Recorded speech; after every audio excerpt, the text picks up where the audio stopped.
માવઠાને લઈ હવામાન વિભાગની આગાહી। દક્ષિણ પશ્ચિમ રાજસ્થાન તરફથી એક સિસ્ટમ સક્રિય। દક્ષિણ ગુજરાત અને સૌરાષ્ટ્ર કચ્છમાં વરસાદી આગાહી વ્યક્ત કરવામાં આવી। સૌરાષ્ટ્રના અમરેલી અને ભાવનગરમાં વરસાદની સંભાવના છે। દક્ષિણ ગુજરાતમાં વલસાડ, તાપી, ડાંગ, દમણ, દાદરા નગર હવેલીમાં આગાહી છે। 26 એપ્રિલ સુધી તાપમાન યથાવત રહેશે। आज हम बारिश का संभावना बताए हैं।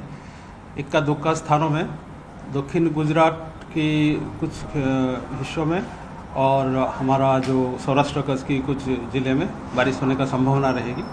इसमें जो ज़िला आ रहे हैं जो सौराष्ट्र कच्छ में अमरेली और भावनगर और तापी, डांग, नवसारी, वलसाड, दमन, दादरा नगर हवेली हमारा दक्षिण गुजरात की जो जिला है इसमें हल्का से मध्यम बरसात का संभावना रहेगा। उसके आगे 21 से लेकर 26 अप्रैल तक मौसम आमतौर पर शुष्क रहने का पूर्वानुमान दिया गया है। जो उच्चतम तापमान है अगले 4 दिन तक कोई बड़ा बदलाव नहीं रहेगा।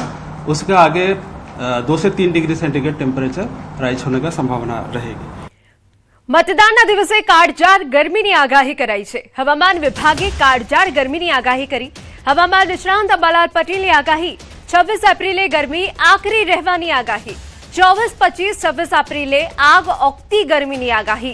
કેટલાક વિસ્તારમાં 2 થી 3 ડિગ્રી તાપમાન વધશે।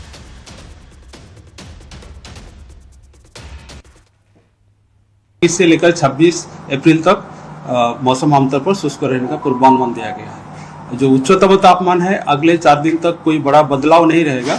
उसके आगे 2 से 3 डिग्री सेंटीग्रेड टेम्परेचर राइज होने का संभावना रहेगी। और जो तटीय क्षेत्र है हमारा गुजरात की दक्षिण गुजरात की जो तटीय क्षेत्र और सौराष्ट्र कच्छ की जो तटीय क्षेत्र है इसमें डे 5 से लेकर डे 7 तक हॉट एंड ह्यूमिड कंडीशन होने का संभावना रहेगी। इसके कारण है अधिकतम तापमान और जो आर्द्र अवस्था सामान्य से ऊपर होने के कारण इसमें 24, 25, 26 हॉट एंड ह्यूमिड कंडीशन की पूर्वानुमान दिया गया है। इसमें डिस्कम्फर्ट कंडीशन रहेगी। तारीख 24-25 થી ગરમી વધવાની શક્યતા રહેશે। તારીખ 26 થી 28 માં ગરમી ઘણા ભાગોમાં જોર પકડશે। લગભગ મધ્ય ગુજરાતના ભાગોમાં વડોદરા વગેરે ભાગોમાં મહત્તમ તાપમાન 42 ડિગ્રી સેલ્સિયસ થઈ જવાની શક્યતા રહે।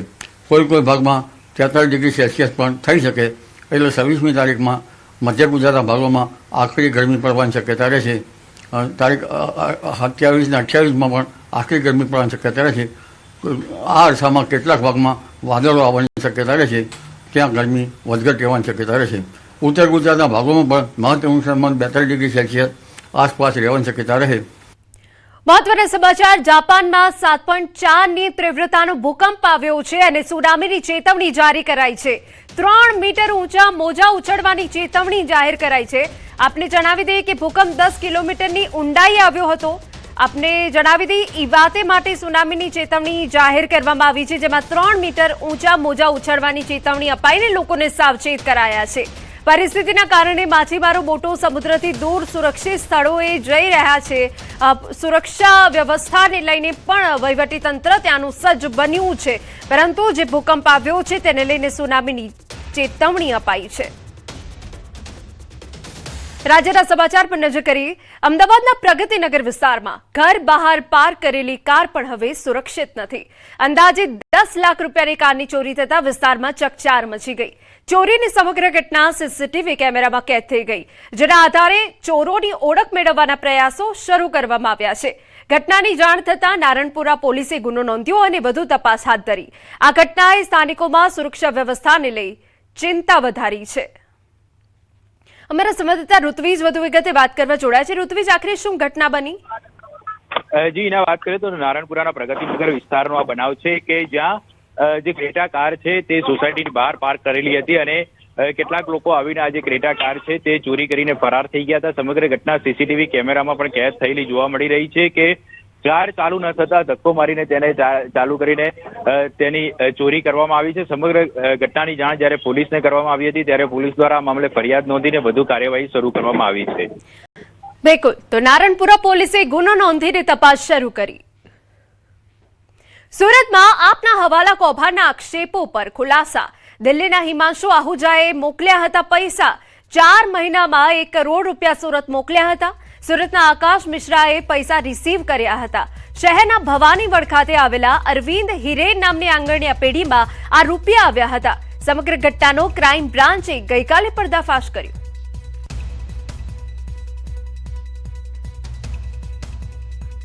પેમેન્ટમાં તો સાહેબ અમારું દિલ્હીથી મેસેજ આવેલો હતો, એ અહીંયા અમે આપી દીધો હતો. 3-4 વખત આપ્યા છે પૈસા, અને આકાશભાઈના નામથી મેસેજ આવતો હતો દિલ્હીથી, એ અમે એમને આપી દીધેલા છે. જે વિગત હતી એ સાહેબ અમે આપી દીધેલી. કોણ આપતો હતો મેસેજ? હિમાંશુ કરીને ત્યાંથી હતી પાર્ટી. અને આ ડ્યુરેશન કેટલું? 4 વખત આવ્યું છે એનું ડ્યુરેશન કેટલું? 15-20 લાખ રૂપિયાની તો એક એન્ટ્રી આવતી હતી. ટોટલ કેટલી એન્ટ્રી થઈ, કેટલા કરવાનું? સમથિંગ 80 લાખ 90,000 જેવું થયું છે. અને દર વખતે કોણ આવતું હતું લેવા? આકાશ પોતે જ આવતો હતો.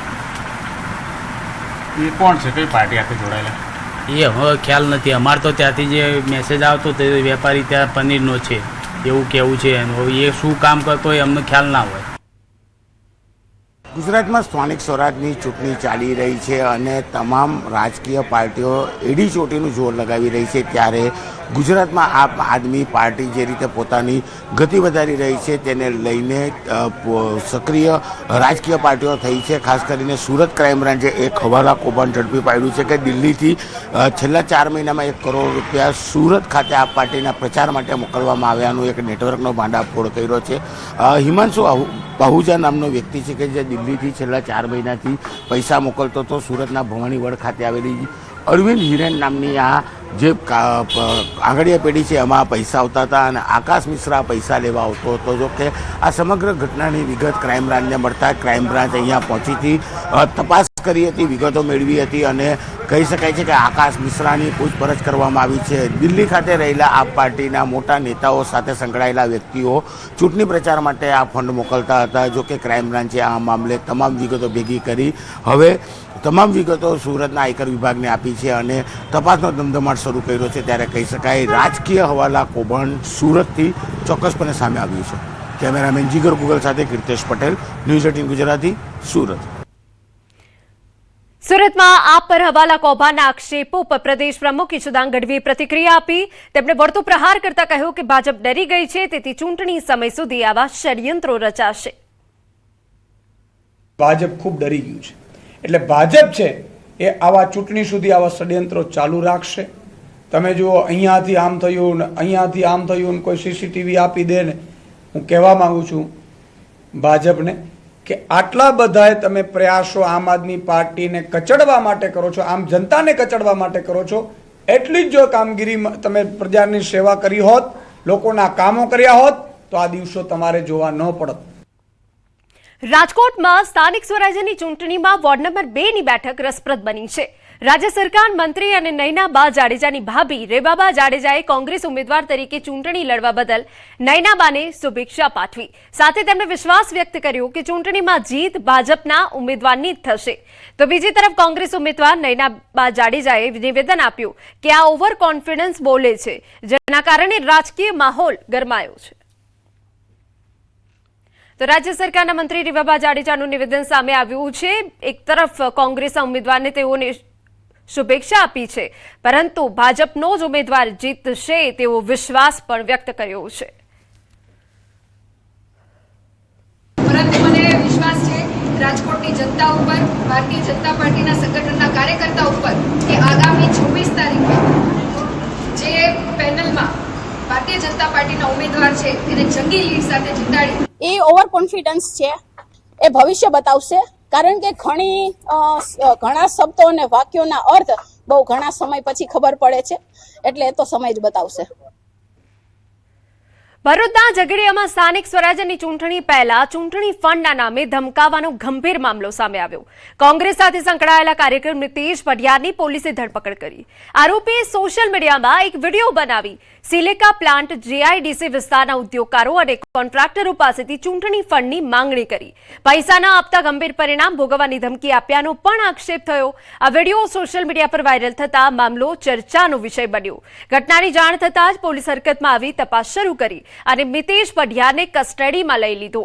જે બાદ પોલીસે જાહેરમાં આરોપીનો સરઘસ કાઢતા સમગ્ર વિસ્તારમાં તણાવનો માહોલ સર્જાયો. ગીર સોમનાથના વેરાવળ શહેરના વોર્ડ નંબર 9માં મોડી રાત્રે અચાનક વિરોધના બેનરો લગાવવામાં આવ્યા, જેના કારણે વિસ્તારમાં રાજકીય માહોલ ગરમાયો. બેનરોમાં સ્પષ્ટ લખાણ હતું કે સ્થાનિક ઉમેદવાર સિવાય અન્ય બહારના ઉમેદવારોએ આ વિસ્તારમાં પ્રચાર કરવા આવવું નહીં. વેરાવળ રિયોન હાઉસિંગ સોસાયટીના રહીશોએ માંગ કરી હતી કે માત્ર સોસાયટીમાં રહેતા ઉમેદવાર જ આ વિસ્તારમાં પ્રચાર કરી શકે, જ્યારે બહારના ઉમેદવારોને પ્રવેશથી દૂર રાખવામાં આવે. જો કે આ બેનરો કોણે લગાવ્યા અને તેના પાછળનું ચોક્કસ કારણ શું છે તે હજુ સુધી સ્પષ્ટ નથી થયું. ગીર સોમનાથના વેરાવળમાં રાજકીય સમીકરણોમાં મોટો ફેરફાર જોવા મળ્યો, જ્યાં ભાલપરા જિલ્લા પંચાયતના આમ આદમી પાર્ટીના નેતાઓ ભાજપમાં જોડાયા. પ્રદેશ ભાજપ પ્રમુખ જગદીશ વિશ્વકર્માની હાજરીમાં વાવડી ખાતે યોજાયેલા કાર્યક્રમ દરમિયાન ખારવા સમાજના અગ્રણી લલિત અને પૂર્વ તાલુકા પંચાયત સભ્ય પરબત સોલંકી સહિત અંદાજે 200 જેટલા આપ કાર્યકરો ભાજપમાં જોડાતા રાજકીય ચર્ચાઓ તેજ બની. આ ઘટનાના કારણે આમ આદમી પાર્ટીમાં ભંગાણ જેવી સ્થિતિ સર્જાઈ. સમાચારમાં આગળ વધી વડોદરાના વોર્ડ 1માં ત્રિપાંખ્યું જંગ જામ્યું. વોર્ડ 1માં ચૂંટણી જીતવા ભાજપ એડી ચોટીનું જોર લગાવી રહી છે. ગત ટર્મમાં 4 બેઠકો કોંગ્રેસ પાસે હતી. આ વખતે કોંગ્રેસમાંથી પડતા મુકાયેલા છાણી ગામના હરીશ પટેલ અપક્ષ ચૂંટણી લડી રહ્યા છે. કોંગ્રેસે હરીશ પટેલના સ્થાને અમીરાવતે ટિકિટ આપતા ત્રિપાંખ્યું જંગ. ભાજપે પણ હરીશ પટેલ સામે છાણીના કૃણાલ પટેલને ટિકિટ આપી છે. ત્યારે ભર તડકામાં ઉમેદવારો ઘરે ઘરે જઈ મતદારોને મત આપવા અપીલ કરી રહ્યા છે. વોર્ડ નંબર 1 એટલે કોંગ્રેસનો ગઢ કહેવાય. કોંગ્રેસની પેનલ સતત 10 વર્ષથી અહીંયા જીતી રહી છે. આ વખતે બી અમને લગભગ 3/4 થી બી વધારે 80% વોર્ડ ડોર ટુ ડોર અમે કેમ્પેન કરી ચૂક્યા છે અને ખૂબ સારો પ્રતિસાદ અમને તમામ જગ્યાએથી મળ્યો છે. ઇનફેક્ટ તમામ જગ્યાએ અમને એવું જ કહે છે કે તમારે અહીંયા પ્રચાર કરવા આવવાની જરૂર નથી, બીજે જ્યાં તમે વીક હોય ત્યાં જાઓ. પણ આખા જ વોર્ડમાં અમને આ જ પ્રતિસાદ મળ્યો છે. ચેલેન્જિંગ લાગશે, પણ લોકોનો પ્રતિસાદ જોતા લાગી રહ્યું છે કે એમને કશું કર્યું જ નથી. લોકોએ એમને પ્રતિનિધિત્વ આપ્યું, પણ એમને એ પ્રતિનિધિત્વ પરિપૂર્ણ કરવાને બદલે પોતાનું કરીને મારું કર્યું છે. પોતાની સીટ કેમ કરીને સાચવવી એની પાછળ જ પોતાનો સમય વ્યર્થ કર્યો છે. લોકોની સમસ્યાનું નિરાકરણ લાવવામાં કોઈ ઇન્ટરેસ્ટ દાખવ્યો નથી. એ ખૂબ કઠિન હોય છે, પણ મારા માટે કઠિન એટલા માટે નથી કે વોર્ડ નંબર 1ના જે 62,000 મારા પરિવારના જે સભ્યો છે તમામના મને આશીર્વાદ છે. નિજામપુરા હોય, પેન્શનપુરા હોય, લાલપુરા હોય, TP13 હોય, નવાયણ હોય, સમગ્ર છાણી વિસ્તાર હોય. 5 વર્ષ પહેલાં પણ મને સાથ સહકાર આપ્યો તો આશીર્વાદ આપ્યા હતા. આ વખતે પણ એનાથી વધારે આશીર્વાદ મને મળવાના છે એટલો મને વિશ્વાસ છે. અને 26 તારીખે આશીર્વાદ રૂપી તરબૂચનું જે નિશાન છે ક્રમાંક નંબર 18 છે એની ઉપર બટન દબાવીને મને આશીર્વાદ આપવાના છે. પંચમહાલમાં સ્થાનિક સ્વરાજ્યની ચૂંટણી માટે આજે મતદાન પ્રક્રિયા શરૂ થઈ. ચૂંટણી પ્રક્રિયામાં જોડાયેલા કર્મચારી અને અધિકારીઓએ પોસ્ટલ બેલેટ દ્વારા પોતાના મતાધિકારનો ઉપયોગ કર્યો. આ મતદાન પ્રક્રિયા 2 દિવસ સુધી ચાલુ રહેશે, જે સવારે 10 વાગ્યાથી સાંજના 6 વાગ્યા સુધી યોજાશે. ગોધરા નગરપાલિકાની ચૂંટણી માટે ગોધરા પ્રાંત કચેરી ખાતે, જિલ્લા અને તાલુકા પંચાયતી ચૂંટણી માટે સરકારી પોલિટેકનિક ગોધરા ખાતે તેમજ શહેરા નગરપાલિકાની ચૂંટણી માટે શહેરા પ્રાંત કચેરી ખાતે પોસ્ટલ બેલેટનું મતદાનનું આયોજન કરવામાં આવ્યું. મહેસૂલ વિભાગ, પોલીસ વિભાગ, હોમગાર્ડ અને શિક્ષણ વિભાગના 800થી વધુ કર્મચારીઓ અને શિક્ષકો આ મતદાન પ્રક્રિયામાં ભાગ લઈ રહ્યા છે. 2 દિવસ દરમિયાન આ સમગ્ર તમામ કર્મચારીઓ પોસ્ટલ બેલેટ દ્વારા એમનો મત આપી શકશે તેની સુવિધા પૂરી પાડવામાં આવેલી છે. એનું ફેસિલિટેશન સેન્ટર પ્રાંત કચેરી ગોધરા ખાતે જ રાખવામાં આવેલું છે. જેટલાને પણ પોસ્ટલ બેલેટથી જે મત કરવાનો છે તે સવારે 10 વાગ્યાથી લઈને સાંજે 6 વાગ્યા સુધી મત આપી શકશે. સમાચાર સુરતમાંથી એક સોશિયલ મીડિયામાં વિડીયો વાયરલ થયો, જેમાં એક આધેડ ત્રણેય પક્ષોનો પ્રચાર કરી રહ્યા છે. ભાજપ, કોંગ્રેસ અને આમ આદમી પાર્ટીને રીલ્સ બનાવી પ્રચાર કરી રહ્યા છે.